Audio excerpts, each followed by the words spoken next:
নমস্কার দর্শক বন্ধুরা, কালারফুল কিচেন রেসিপিতে সবাইকে স্বাগত জানাচ্ছি। আজ আমি আপনাদের সাথে চিংড়ি মাছের দারুণ টেস্টি একটা রেসিপি শেয়ার করতে চলেছি। এর জন্য প্রথমে চিংড়ি মাছগুলোকে পরিষ্কার করে ধুয়ে নিয়ে এর মধ্যে লবণ আর হলুদ গুঁড়ো দিয়ে মাছগুলোকে ভালো করে মেখে নেব। চিংড়ি মাছগুলো মাখা হয়ে গেলে 10 মিনিটের জন্য এভাবে রেখে দেব। এখানে আমি একটা মিক্সি জারের মধ্যে সামান্য গোটা জিরে, রসুন, আদা, দুটো শুকনো লঙ্কা, একটা কাঁচা লঙ্কা আর অল্প পেঁয়াজ কুচি আর সামান্য একটু জল দিয়ে মশলাটা ভালো করে পেস্ট করে নেব। মশলা পেস্ট করা হয়ে গেলে এবার কড়াই ভালো করে গরম করে নিয়ে দিয়ে দেবো সরষের তেল। তেল গরম হয়ে গেলে এবার লবণ হলুদ মাখা চিংড়ি মাছগুলো তেলের মধ্যে ছেড়ে দেব। এবার কিছুক্ষণ পর চিংড়ি মাছগুলোকে উল্টে পাল্টে নাড়াচাড়া করে লাল করে ভেজে নেব।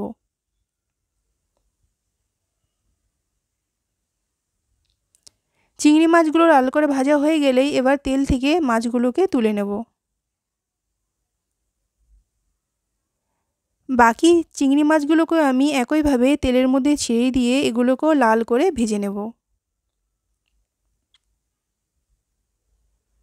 সব মাছগুলো ভাজা হয়ে গেছে। এবার ওই তেলেই আমি সামান্য গোটা জিরে, তেজপাতা, শুকনো লঙ্কা দিয়ে একটু ফোড়ন দিয়ে দিলাম। এবার এর মধ্যে দিয়ে দেবো একটা পেঁয়াজ কুচি। পেঁয়াজটাকে একটু নাড়াচাড়া করে নিয়ে এর মধ্যে আমি অর্ধেকটা টমেটো কুচি দিয়ে দেব আর একটা কাঁচা লঙ্কা।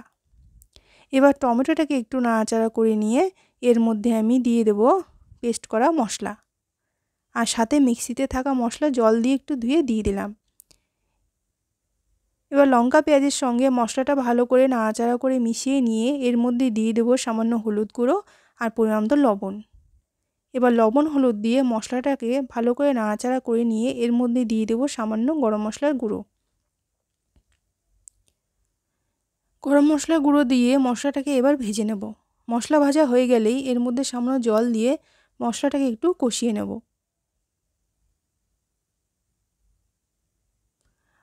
মশলা কষানো হয়ে গেলে এবার এর মধ্যে আমি দিয়ে দিলাম হাফ কাপ পরিমাণ জল।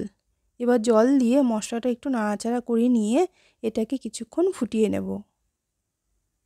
2 মিনিটের মতো ফুটিয়ে নেওয়ার পর এবার আমি এর মধ্যে ভেজে রাখা চিংড়ি মাছগুলো দিয়ে দেব। চিংড়ি মাছগুলো দিয়ে মশলার সঙ্গে নাড়াচাড়া করে ভালো করে মিশিয়ে নেব। এবার এটাকে আরও 2 মিনিটের মতো ফুটিয়ে নেব। 2 মিনিট ফুটিয়ে নিলেই কিন্তু তৈরি হয়ে যাবে। নামিয়ে নিয়েছি, তৈরি হয়ে গেল চিংড়ি মাছের কষা। আশা করছি আজকের ভিডিওটি আপনাদের ভালো লেগেছে। যদি ভালো লেগে থাকে আমার চ্যানেলটিকে প্লিজ লাইক, শেয়ার, সাবস্ক্রাইব করার অনুরোধ রইল। ভিডিওটি দেখার জন্য ধন্যবাদ।